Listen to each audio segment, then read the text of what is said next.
Prezados amigos e amigas, boa tarde para todos nós, que nos mantenhamos na mesma sintonia, na mesma vibração que nos tem acompanhado ao longo desse dia, sentindo-nos aqui envoltos pela presença amiga dos benfeitores, pelas vibrações do Cristo de Deus, que a todos nos embala no seu amor.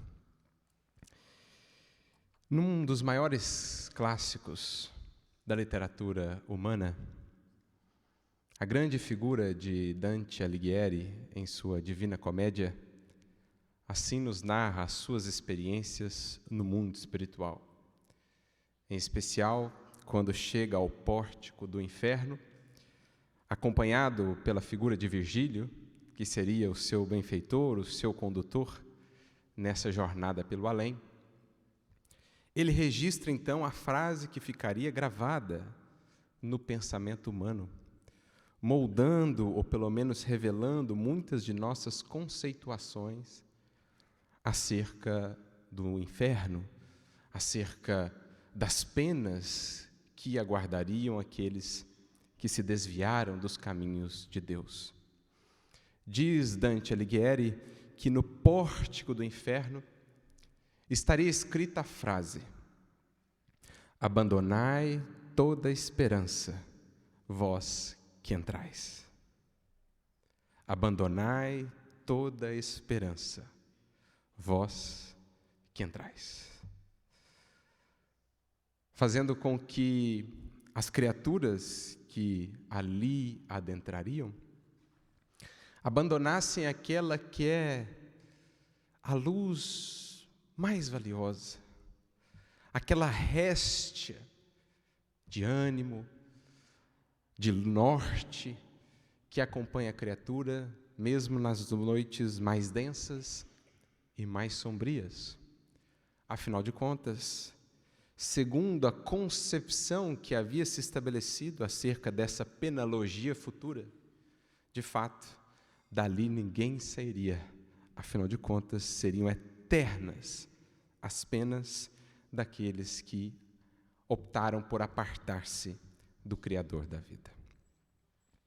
Naturalmente que hoje, analisando essa questão, dentro do tema que nos foi proposto, origem das penas eternas, ou da doutrina acerca das penas eternas, vamos fazê-lo à luz do Espiritismo, que vai nos propor uma visão muito mais ampla, muito mais vasta, do que seja o processo das próprias revelações, bem como do amadurecimento do pensamento humano.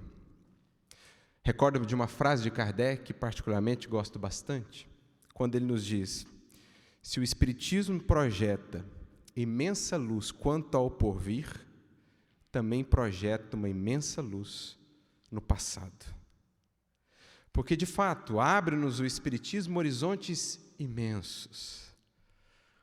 O que não nos espera, meus amigos, séculos afora? O que não nos aguarda, imortalidade afora? Como não nos lembrarmos aqui daquele caso mencionado por Chico Xavier, da grande figura de Inácio de Antioquia, discípulo de João Evangelista, aquele que, tendo sido preso, foi levado a Roma para ser martirizado na boca dos leões, e que em suas epístolas falava da alegria que teria de ser, que teria por ser trigo de Deus, amassado pelos dentes das feras.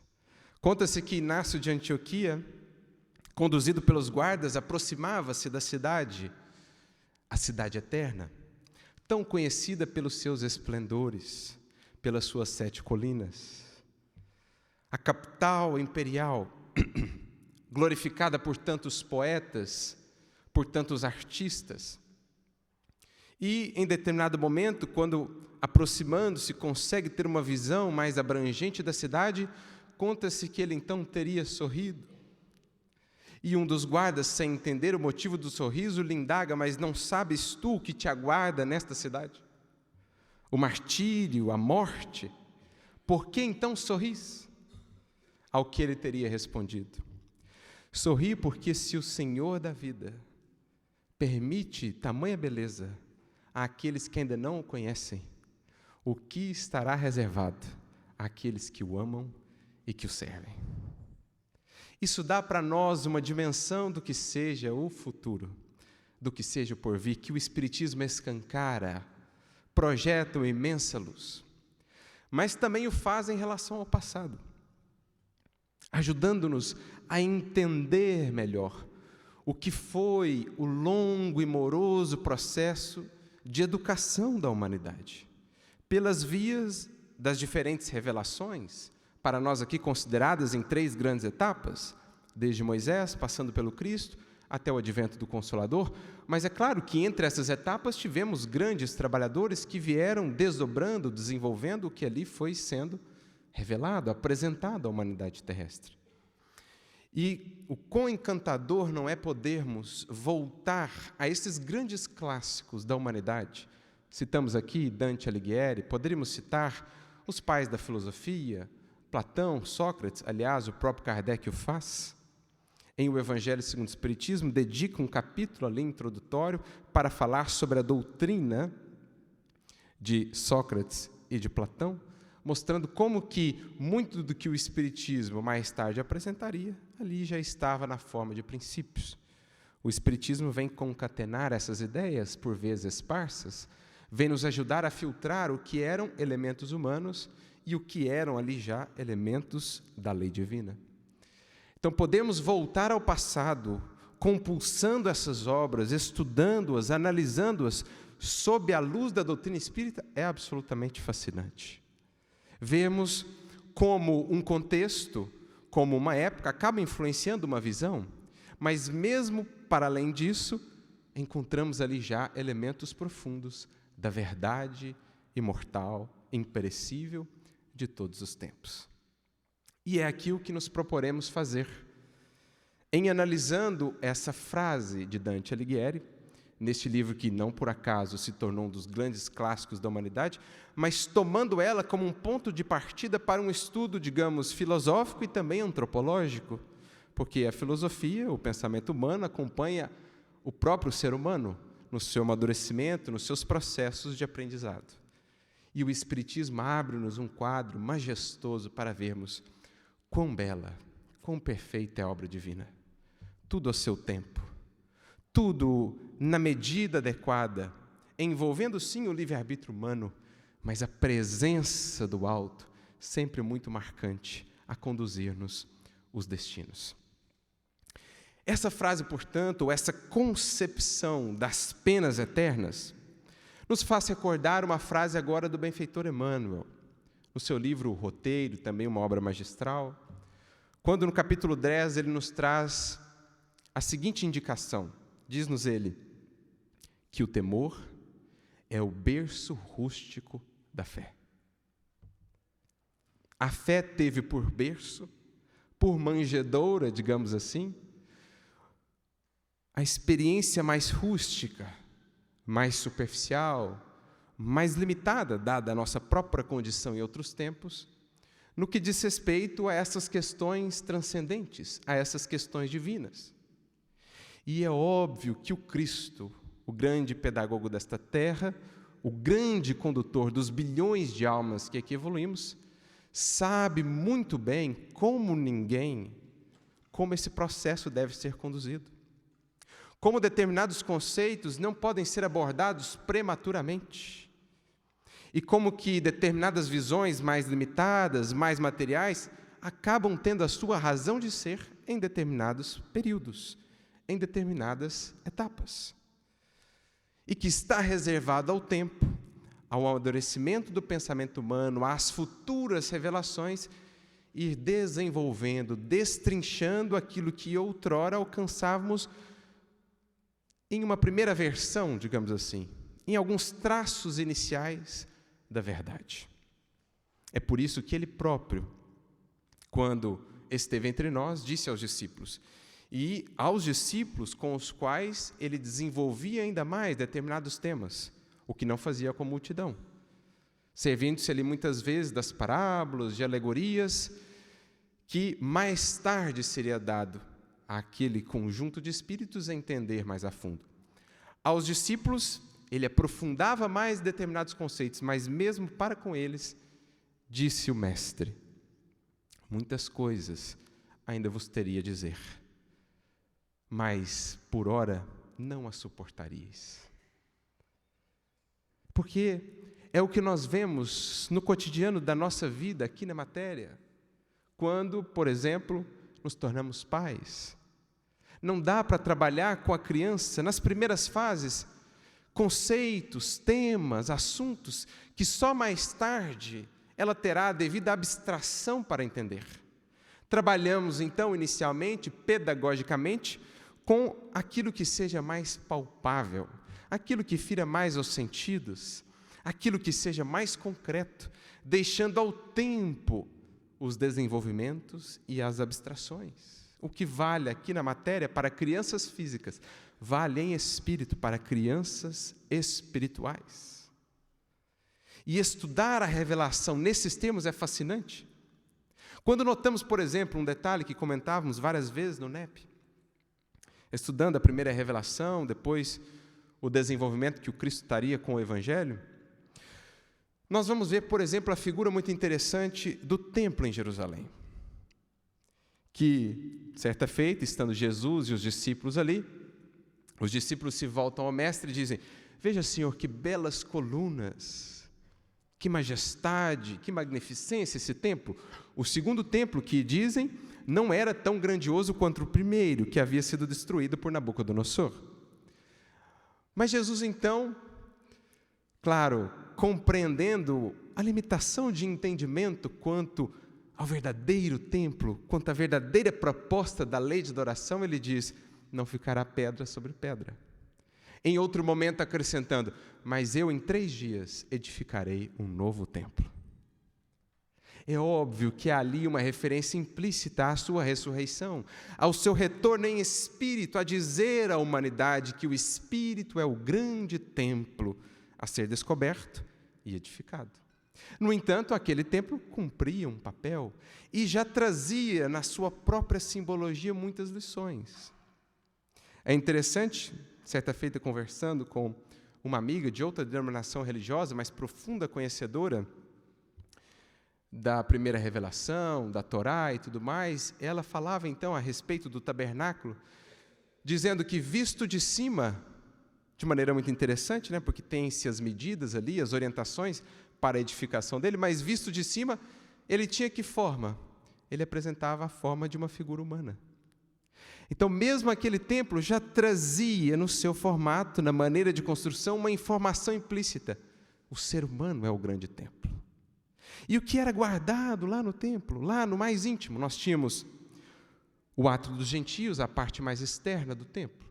Vencido um primeiro véu, tínhamos o lugar santo, frequentado pelos sacerdotes, os pães da proposição ali ficavam, outros elementos. Vencido mais um véu, lá no âmago do templo, do tabernáculo, tínhamos o local chamado Santo dos Santos. Aquele cujo véu foi rasgado quando da morte de Jesus, também uma simbologia profunda. Mas o que estava lá, no mais íntimo desse templo?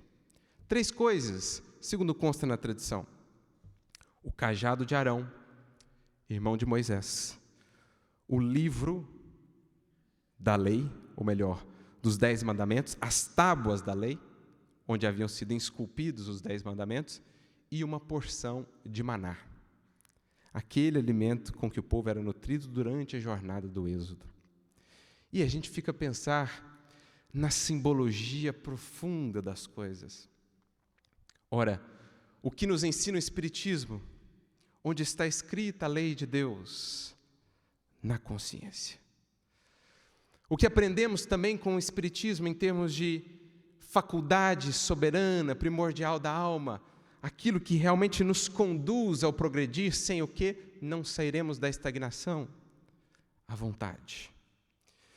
E o que encontramos numa experiência profunda com Deus, de comunhão verdadeira com o Criador, senão o alimento que nos nutra e nos auxilia a ter a energia devida para avançar? Pensemos agora nos 3 elementos. Lá, no local mais íntimo, no âmago do templo, as tábuas da lei, as leis esculpidas na própria consciência. O cajado é um símbolo do pastor. O pastor é o que conduz, é o que aciona o movimento das ovelhas. Podemos pensar no cajado como um símbolo da vontade, a faculdade mais essencial da alma que a mobiliza no progresso ascensional. E o maná, o símbolo do alimento, da comunhão que se estabelece na intimidade da criatura que conecta-se com Deus. Então, esses três elementos lá colocados no âmago do templo, em verdade, falam de questões, de forças, de elementos que estão em nós, uma vez entendido o símbolo. E assim tem sido o processo da revelação ao longo dos séculos. Gradualmente, aquilo que a princípio era entendido de maneira muito material, superficialmente vai sendo espiritualizado. Como o próprio sacrifício dos animais, tão presente àqueles tempos, foi convertido no sacrifício da nossa animalidade, no altar de adoração ao Cristo, no altar do coração. Não mais sacrificar algo fora de nós, mas a animalidade que ainda habita em nós. Então, como é bonito pensar nesses termos, como que de algo concreto vamos partindo para questões, para entendimentos mais transcendentes, espirituais. E é justamente o caso aqui, no assunto de que tratamos, dessas penas que, no entendimento literal do texto do Evangelho, seriam tidas por eternas, daquele fogo que nos consumiria eternamente.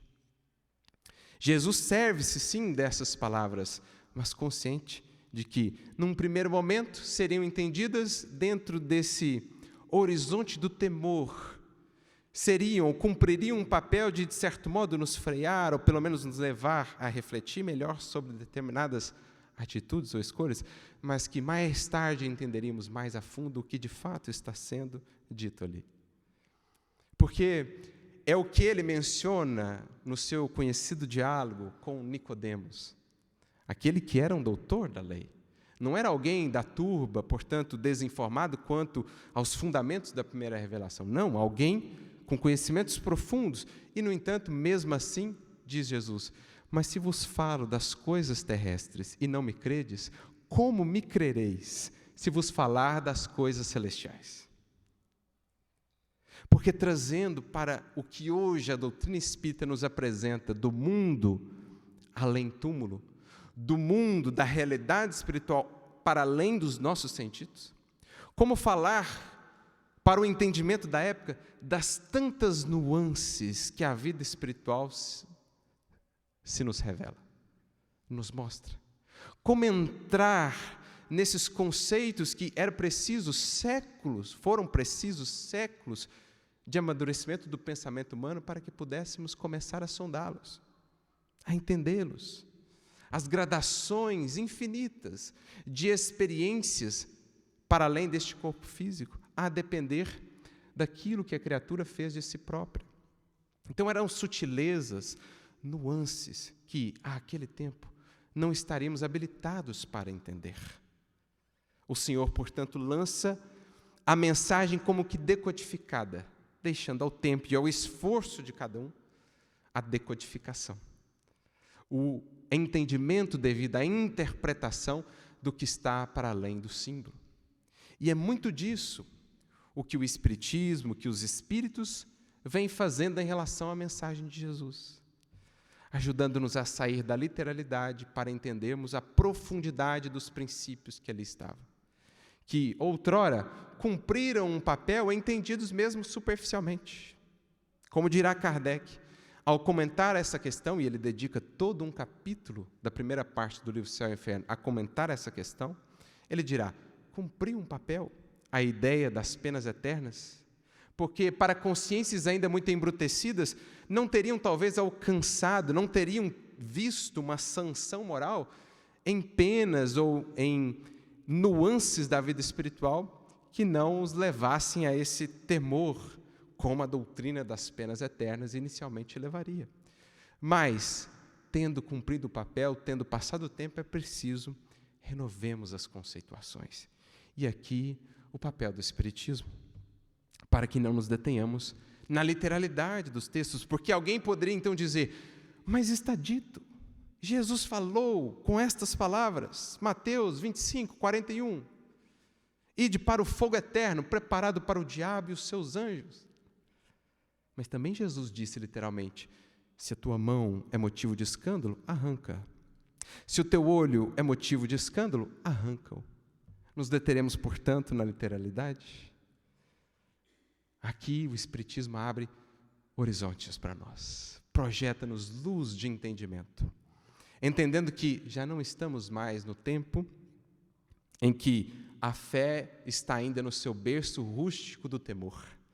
Estamos agora no tempo da fé guindada à condição de uma fé raciocinada. E aquilo que outrora pode até ter sido um freio para que não nos comprometêssemos tanto, embora mesmo assim tenhamos nos comprometido, agora já não é mais. Porque mais produz tal doutrina incredulidade do que propriamente um freio às nossas atitudes infelizes. Porque avançando o pensamento, tendo uma visão um pouco mais esclarecida de Deus, torna-se cada vez mais difícil, incompatível mesmo, conciliar a ideia de um Deus justo, misericordioso e clemente com a possibilidade de penas eternas. Penas eternas. Abandonai toda a esperança, vós que entrais. Como conciliar isso com aquele que disse: das ovelhas de meu Pai, que me foram confiadas, nenhuma delas se perderá?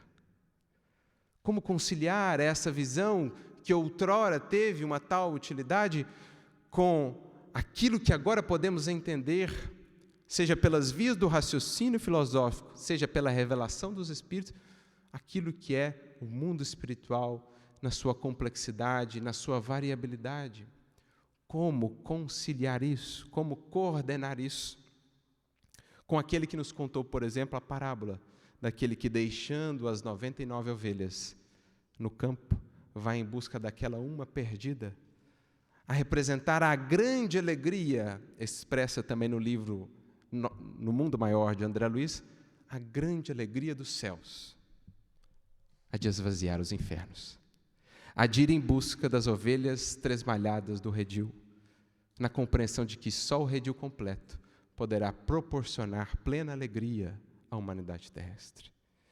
É mais ou menos por essas vias de raciocínio, de argumentação que Kardec vai seguir nesse capítulo. Magistral, um deleite, sempre sermos conduzidos por Allan Kardec, com os conceitos espíritas, a renovar a nossa apreensão, o nosso entendimento daquilo que tem sido concepções há muito cristalizadas no pensamento humano, e especialmente no seio do cristianismo.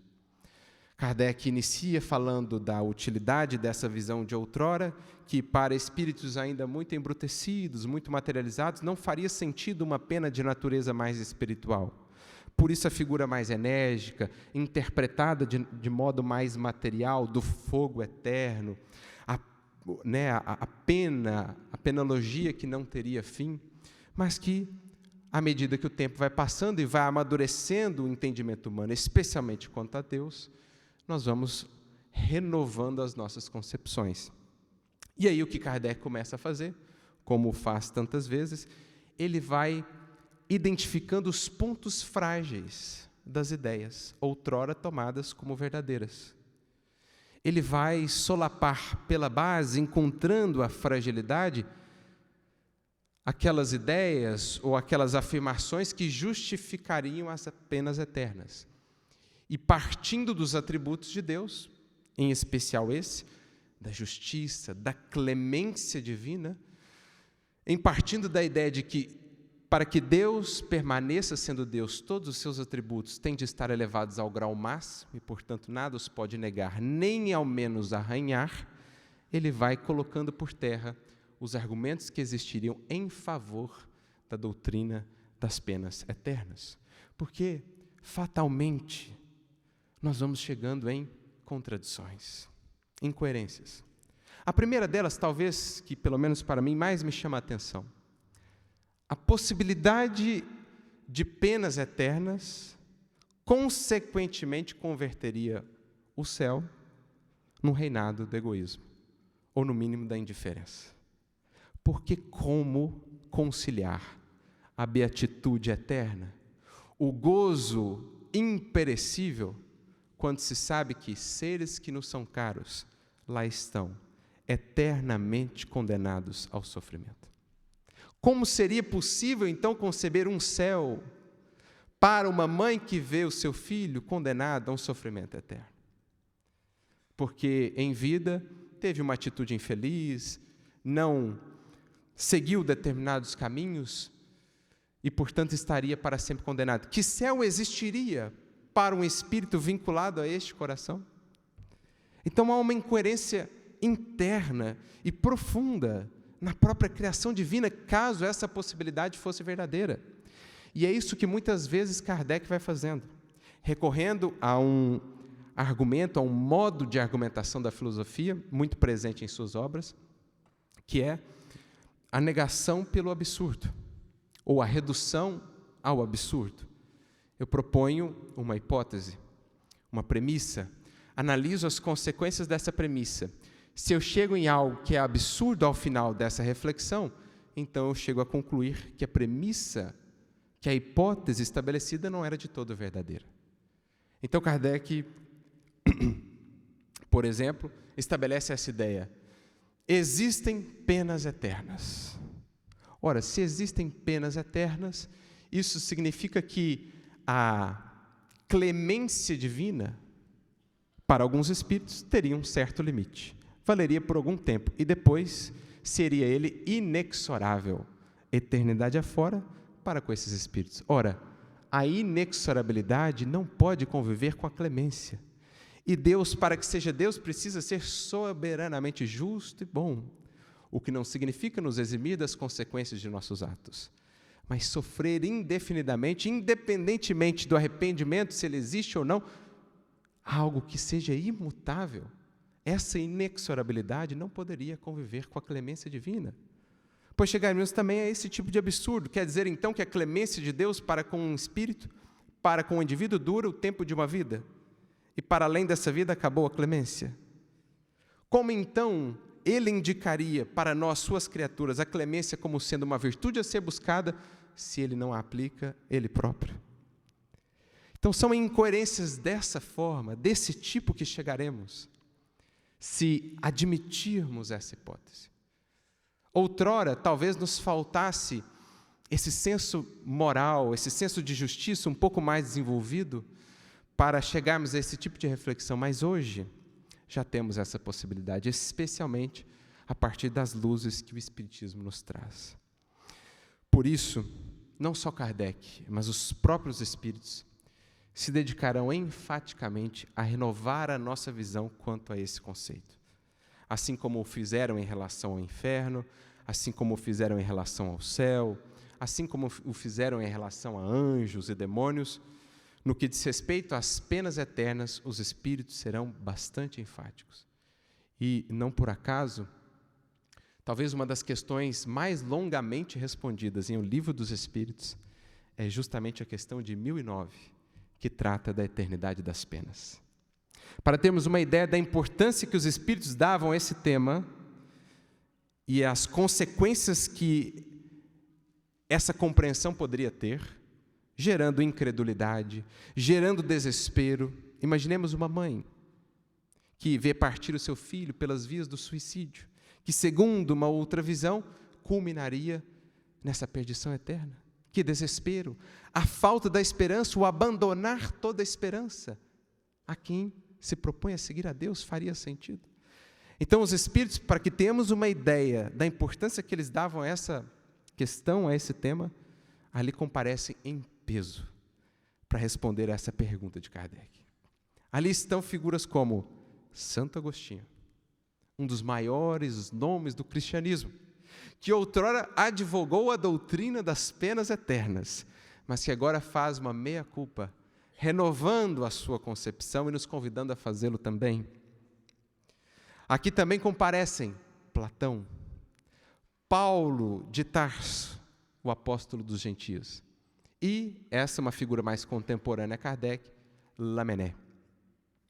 Uma resposta mais bela do que a outra, complementares. A resposta de Paulo a essa questão é um dos mais belos textos, se não o mais belo texto, de sua autoria ao longo de toda a obra espírita, a codificação espírita. Mas detenhamos-nos aqui num trechinho de uma fala de Santo Agostinho, o grande teólogo cristão, um dos chamados pais da Igreja. Diz ele: interrogai o vosso bom senso, a vossa razão, e perguntai-lhes se uma condenação perpétua, motivada por alguns momentos de erro, não seria a negação da bondade de Deus, que é, com efeito, a duração da vida, ainda quando de 100 anos em face da eternidade. O que é esse sopro de uma existência em face da eternidade que nos espera? Tudo se dilui.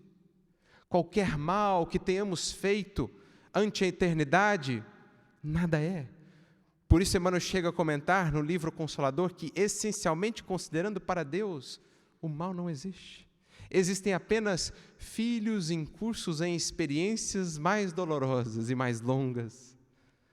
Porque qualquer coisa limitada no tempo, no espaço e no tempo, quando colocada sobre o que é a eternidade, o que é o infinito, o resultado dessa divisão, desta razão, algo limitado sobre algo infinito é sempre zero. No conceito matemático muito desenvolvido, o conceito de limite. Qualquer número limitado sobre um número que tende ao infinito, o resultado será sempre zero.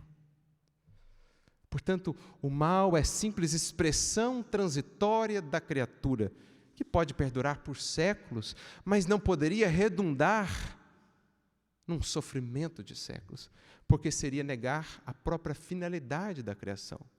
Pelo amor criados, pelo amor mantidos, ao amor destinados. É o que temos aprendido com Jesus. E é o que de fato se dará no imperativo da criação, tão bem expresso naquelas palavras alegóricas do livro de Gênesis. E disse Deus: haja luz. E a luz se fará, meus amigos. A luz se fará. Para todos nós. É a nossa destinação. É o que o Espiritismo nos mostra tanto pelas vias filosóficas, como também pelas vias mais práticas ou experimentais, o relato dos Espíritos, que nos vem explicar então o que quereria Jesus dizer com aquelas palavras, com aquela ideia de fogo eterno. Existem sim sofrimentos no mundo espiritual, existem, somos informados por diversos Espíritos a esse respeito. Agora, não sofrimentos eternos, porque é o que também nos está sendo dito na frase que hoje pela manhã trouxemos, de Jesus dirigida ao bom ladrão, conhecido pela tradição como Dimas. Em verdade te digo, hoje estarás comigo no paraíso. É o Cristo que diz a todo espírito, por mais fundo que tenha descido, onde se manifeste o arrependimento, ali a graça, o amor divino haverão de amparar esse espírito a cumprir a sua destinação.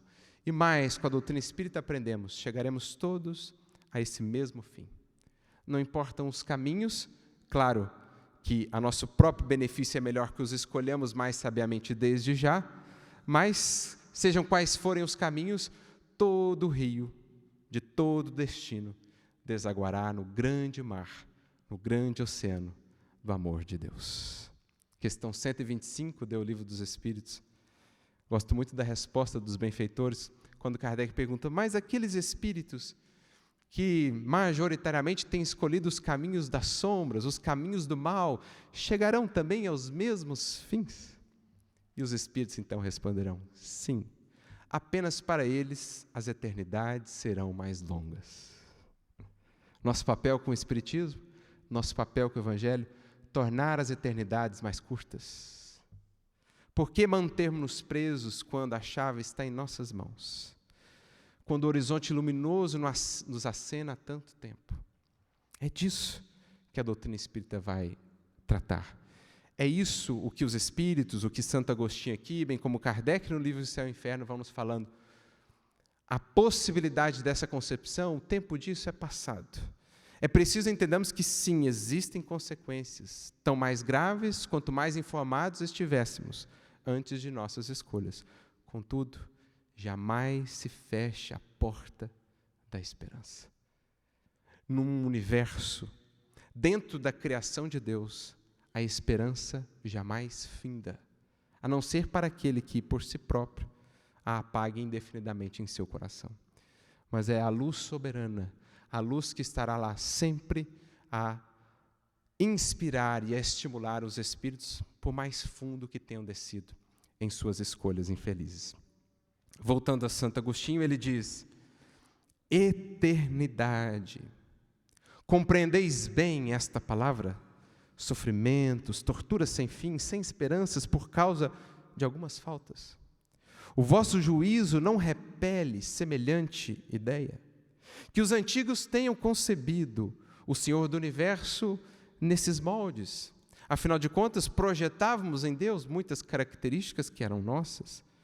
A própria inflexibilidade, a própria inclemência. Mas não hoje.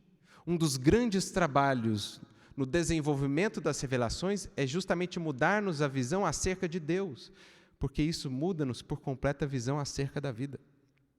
Kardec vai tratar disso no capítulo 1 do livro A Gênese, de maneira magistral, dizendo: o principal contributo do Cristo no Evangelho é a nova visão de Deus que Ele nos traz. Porque, perante um Deus inclemente, sentimos-nos justificados na nossa inclemência para com outros. Mas perante um Deus que é a própria expressão da clemência, como o Cristo nos revelou, não temos mais justificativa para mantermos-nos inclementes ante as fragilidades de nossos irmãos. E o Espiritismo aprofunda ainda mais a nossa compreensão da natureza divina. Então, que os antigos tenham concebido isso é até compreensível, dado o horizonte que abarcávamos àqueles tempos. Na ignorância em que se achavam, atribuíam a divindade às paixões dos homens. Esse, todavia, não é o Deus dos cristãos, que classifica como virtudes primordiais o amor, a caridade, a misericórdia, o esquecimento das ofensas. Poderia ele carecer das qualidades cuja posse prescreve como um dever às suas criaturas? Então, poderia faltar a Deus qualidades que Ele nos prescreve, que Ele pede de nós? Se Ele nos pede misericórdia 70 vezes, 7 vezes, por que faltaria isto a Ele? 70 vezes 7 encarnações?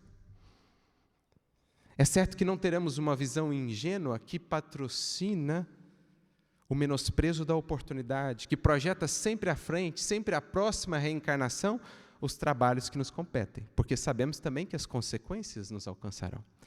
Mas daí a termos uma visão inclemente do Senhor da vida, nenhum sentido faria com a própria alma do Evangelho, com a própria essência do Evangelho. Prossegue Santo Agostinho: não haverá contradição em se lhe atribuir a bondade infinita e a vingança também infinita? Dizeis que, acima de tudo, ele é justo e que o homem não lhe compreende a justiça. Mas a justiça não exclui a bondade, e ele não seria bom se condenasse a eternas e horríveis penas a maioria das suas criaturas.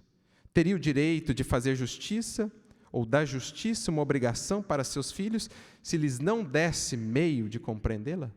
Aliás, no fazer que a duração das penas dependa dos esforços do culpado, daquele que falhou, não está toda a sublimidade da justiça unida à bondade? Aí é que se encontra a verdade dessa sentença: a cada um segundo as suas obras. E onde houver um lampejo de arrependimento, ali se acende novamente a luz da esperança. É o que Jesus também quis dizer àquele ladrão que se arrependia. Por um lado, ele diz que no futuro estaria ele também no paraíso, porque é a destinação de todos nós. Mas também dizia que desde aquele momento, a partir do arrependimento, já o seu mundo interior encontrava-se em outra condição, porque agora havia novamente a luz da esperança. Aquele que se arrepende sente nascer em si, brotar em si, um estímulo provindo de profundidades em nós que mal saberíamos descrever. Mas é a voz daquele Pai que vai em busca do filho pródigo que retorna e o abraça. Quando vê à distância o pai que vem secundar os esforços de todo aquele que se volta novamente para a sua sublime destinação.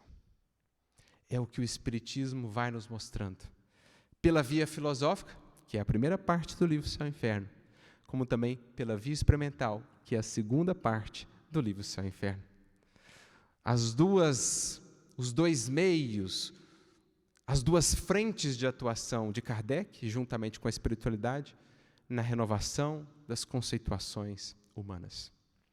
Mas então, o porquê dessa figura enérgica, fogo eterno? Não poderia Jesus ter se servido de outra imagem ou ter sido mais explícito? Já o dissemos, a imagem enérgica servia inicialmente para, digamos, alertar consciências ainda muito embrutecidas. Com o avanço do nosso entendimento, contudo, vamos vendo ainda mais a propriedade da lição, o porquê da imagem do fogo e o porquê da ideia do eterno. E isso tanto Kardec quanto os Espíritos vão falar-nos algumas vezes em O Livro dos Espíritos, no próprio Céu e Inferno. Qual a ideia aqui de eternidade? Já ouvimos a expressão, eterno enquanto dure.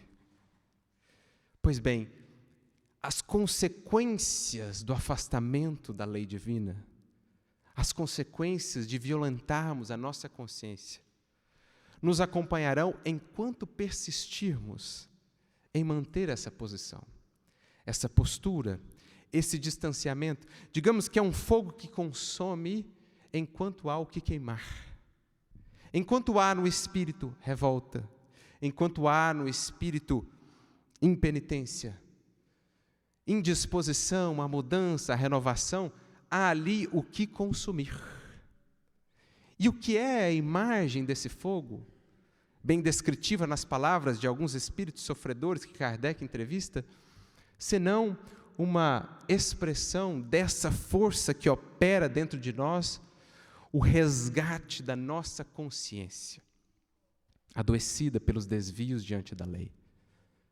O remorso é o grande fogo mental, como nos escreve Emmanuel no livro Justiça Divina, que será tão mais intenso, tão mais presente esse fogo, quanto mais ainda nos insistimos em abandonar aquilo que o alimenta.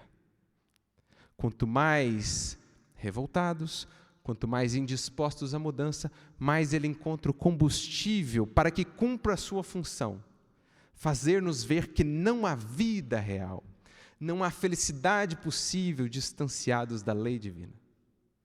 Temos, no máximo, uma vida residual, uma energia residual quando apartados de Deus, mas que não conseguiremos manter indefinidamente. Lembro-me de uma imagem que eu vi certa feita de um pastor, que achei muito interessante, quando comparava aquele que se entrega ao mal e que aparentemente segue operando, fazendo e tal. E então ele dizia, temos ali algo similar a um ventilador. Quando o ventilador está ligado, você aperta o interruptor, ele segue girando por algum tempo. Existe ali uma energia residual, mas chega sempre um momento em que, não estando ligado à fonte, o ventilador não consegue manter o seu movimento. Esgota aquela energia residual. E é o que vemos, o que entendemos à luz do Espiritismo. Os espíritos que se apartam do Criador têm essa energia residual, mas cedo ou tarde, passem os séculos que for, chega um momento em que se esgota a sua possibilidade de manter esse distanciamento, como vemos na figura de Gregório no livro Libertação. 7 séculos apartado de Deus e da sua lei. Mas a sua mãe, que desde aqueles tempos, há muitos séculos, o acompanhava, aproxima-se então de Gúbio e daquela equipe e diz, Gregório, enfim, está se entediando do mal. As forças lhe faltam, porque custa-nos manter-nos distanciados da fonte. Então é isso que nós vamos aprendendo. A impossibilidade de duração eterna do mal, porque espírito algum conseguiria manter-se indefinidamente apartado dessa fonte. É o que Kardec, é o que os espíritos nos têm ensinado. Então, aqui os espíritos, 4 dessas grandes figuras, comparecem para nos convidar a refletir, a partir desse novo prisma, dessa nova compreensão, no que diz respeito à função desses símbolos, dessas imagens que são agora ressignificados. O fogo, não mais um fogo material, outrora concebido, porque entrávamos na questão, então esse fogo causará sofrimento ou não? E aí chegávamos a conceber que o espírito estaria de volta de posse do seu corpo para que o fogo lá então fizesse-o sofrer. Concepções, conjecturas nossas em torno desses temas. Mas agora não se trata mais de um fogo material, é fogo da alma, é fogo mental, como diz Emmanuel. E por que eterno? Porque é eterno enquanto dure a ausência do arrependimento, a abertura à renovação, a humildade que acende então a luz da esperança mais uma vez e estimula o espírito a renovar-se. É eterno ou parece eterno porque o espírito não vislumbra o fim do sofrimento, imerso que está nas sombras criadas por ele próprio, e por não vislumbrar o fim julga ele que é eterno o seu sofrimento. Então, talvez até por intuição, por lembranças de sofrimentos ou experiências do mundo espiritual, chegamos a conceber essa eternidade de penas. Nesse sentido, recordo-me de um caso que está no livro Céu e Inferno, que é muito emblemático, descritivo, que é o caso do espírito Clare, um espírito sofredor, que descreve muito bem o que é essa imagem de que o Cristo se serviu, agora entendida em outros termos. Mas veja o que ela diz a respeito do seu sofrimento no mundo espiritual. Eis-me aqui, eu, a infeliz Clare. Que queres tu que te diga? A resignação, a esperança não passam de palavras para os que sabem que, inumeráveis como as pedras da saraivada, os sofrimentos lhe perdurarão na sucessão interminável dos séculos. Porque ela não conseguia divisar, imersa que estava naquele imenso sofrimento, o fim, julgava-o eterno. E, de certo modo, a experiência que nós temos, quando submetidos a uma intensa dor, o tempo passa diferente, o tempo parece não passar. Em especial no mundo espiritual, em que se acentuam as sensações do espírito. Então, imaginemos o criminoso sempre a conviver com as cenas do crime, com a figura das vítimas, aquele que cometeu o ato doloroso, revisitando sempre aquelas imagens. Mas estamos tratando, amigos, de uma criação divina, não nos esqueçamos disso. E mesmo aqueles que se encontram no mais profundo abismo de sombra e de dor, ali estão vistos pela providência divina do Criador, que aguarda apenas o momento, a brecha, a circunstância para que, por meio dos seus emissários, possa estender as mãos libertadoras da misericórdia. Prossegue Clare na sua descrição. Posso suavizá-lo ou suavizá-los os sofrimentos, dizes tu, que vaga palavra. Onde encontrar coragem e esperança para tanto? Procura, pois, inteligência obtusa compreender o que seja um dia eterno, porque não se vê. Não se vê a passagem das horas, não se vê a mudança das estações, está-se imerso nas sombras projetadas de nós próprios. Daí a ideia de eternidade. E daí a imagem de que Jesus se serve, para que evitássemos a todo custo chegar no mundo espiritual em tais condições. Prossegue ela. Um dia, um ano, um século, que sei eu? Se as horas o não dividem, as estações não variam, eterno e lento como a água que o rochedo roreja, este dia execrando, maldito, pesa sobre mim como avalanche de chumbo. Eu sofro, em torno de mim apenas sombras silenciosas e indiferentes. Eu sofro. O clamor das almas que semearam sementes aquelas que não são das mais favoráveis e que agora enfrentam a colheita dolorosa. No entanto, ainda para Clare e ainda para qualquer espírito, seja qual for tenha sido a sua sementeira, há esperança. Se a doutrina espírita trouxesse só essa mensagem, renovando as concepções cristãs, o quanto ela não teria dado ao cristianismo.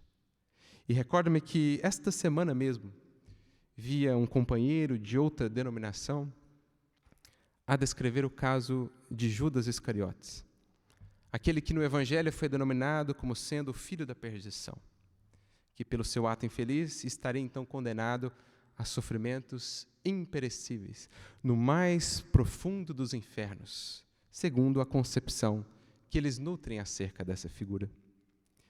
E recordava-me então da perspectiva que o Espiritismo abre acerca da figura de Judas. O que vemos, meus amigos, senão a infinita clemência do Senhor, de nosso Mestre Jesus, embalando, envolvendo aquele coração antes do ato infeliz e mesmo depois. Porque o que vemos nos derradeiros momentos de Jesus nesta terra, desde a última ceia até a consumação na cruz, é o coração de um amigo que busca resgatar outro amigo das sombras em que submergia. É assim que vemos o Cristo ofertar o pedaço de pão a Judas na última ceia, como quem ofertasse em nossa cultura, em nossa tradição, o primeiro pedaço de bolo, a destacar o imenso carinho por aquele coração. Judas, no entanto, já imerso nas suas ideias, tendo dificuldade de sair daquelas conceituações, daquelas ilusões que havia abraçado, julgando servir à causa do Senhor. Vai, comete o ato, conversa com os representantes do Sinédrio, os leva até Jesus. E como o mestre o recebe, já sabendo o que faria, o que tinha feito, o que dali decorreria, as primeiras palavras de Jesus, quando vê Judas adentrando o horto: amigo, a que vieste? Como a dizer, ainda é tempo, Judas. Ou, pelo menos, lembra-te, Judas, que tenha feito o que for, és ainda meu amigo. Tens ainda o meu amor. Como ele o fez com Pedro, quando da negação, diz-nos o Evangelho, e então Pedro olha para a cela e o Senhor olha para ele. Ficamos a imaginar o teor desse olhar. Nada de condenação. A mesma ternura de sempre. A mesma oferta de amor. Também para com Judas, amigo que vieste. E a doutrina espírita abre ainda mais dos bastidores dessa relação, dessa busca, dessa expressão da clemência, da misericórdia infinita daquele a quem seguimos. Quando, numa bonita mensagem chamada O Anjo Solitário, Humberto de Campos nos revela um dos últimos atos de Jesus, já na cruz. Ele que sempre pensava nos demais antes de si. Encaminha Maria, encaminha João Evangelista, dizem-nos irmão X, Emmanuel, que por meio do olhar e das palavras transmitidas pelas vias do Espírito, conversou com muitos dos demais que ali estavam acompanhando aquela cena histórica, marcante, e como último ato, diz então que o mundo espiritual, quem pudesse ver a cena da perspectiva do mundo espiritual, veria ali coros angélicos, inumeráveis, espíritos sublimes que cercavam o Gólgota, que se aproximavam da cruz, quando de repente se fende o céu e lá, das esferas sublimes, desce o mais belo dos anjos, entre todos os que ali estavam, ministros do Senhor. Aproxima-se da cruz, aos seus pés, faz uma reverência a Jesus. E então, erguendo-se, aproxima-se dos lábios divinos e encosta ali os seus ouvidos, para ouvir a última ordem do Mestre, antes de dizer: está consumado. Em tuas mãos, Pai, entrego o meu espírito. Ouve esta ordem, então parte célere para cumprir a missão que lhe havia sido delegada.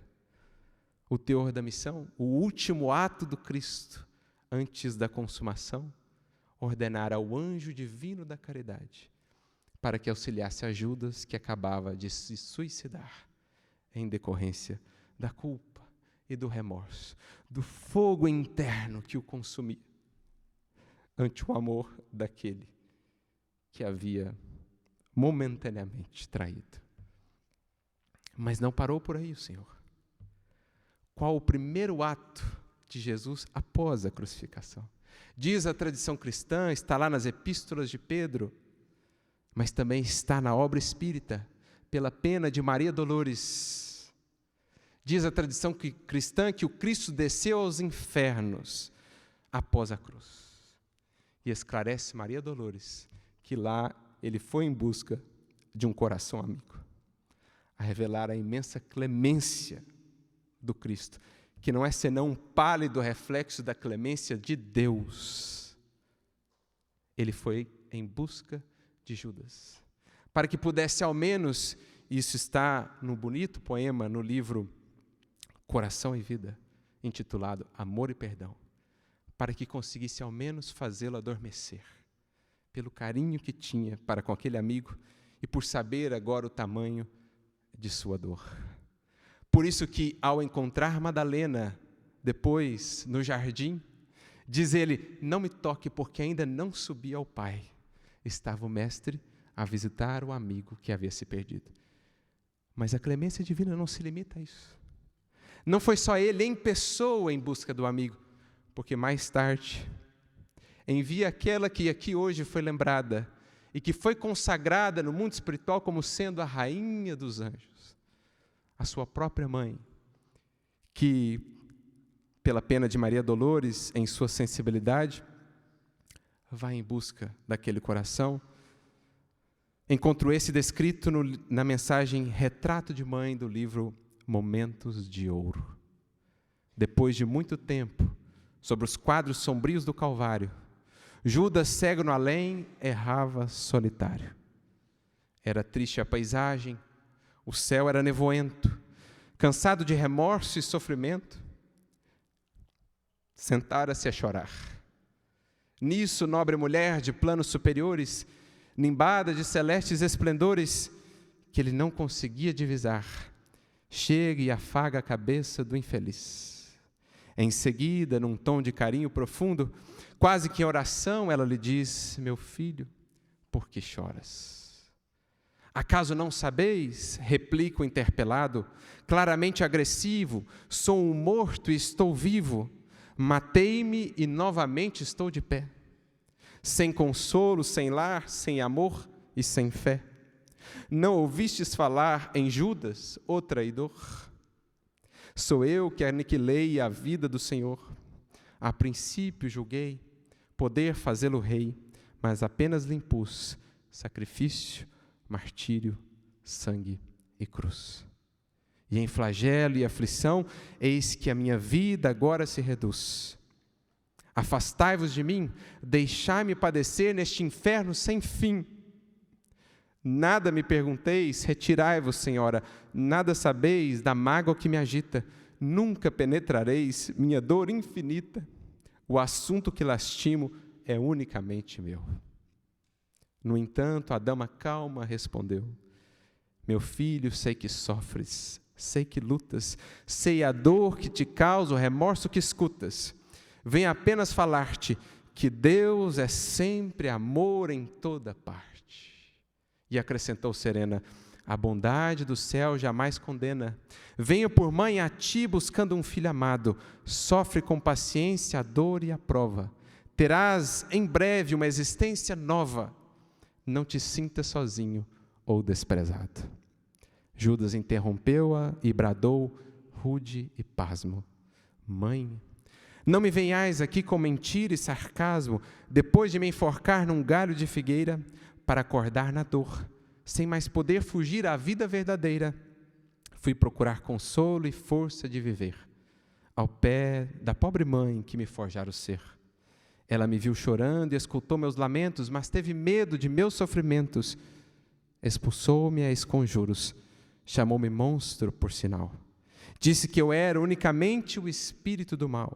Intimou-me a terrível retrocesso, mandando que apressasse o meu regresso para a zona infernal, de onde, por certo, eu vinha. Ah, detesto lembrar a horrível mãe que eu tinha. Não me faleis de mães, não me faleis de amor, sou apenas um monstro sofredor. Ainda assim, disse a dama docemente, por mais que me recuses, não me altero. Amo-te, filho meu, amo-te e quero ver-te de novo a vida, maravilhosamente revestida de paz e luz, de fé e elevação. Virás comigo à terra, perderás pouco a pouco o ânimo violento, terás o coração nas águas de bendito esquecimento, numa nova existência de esperança.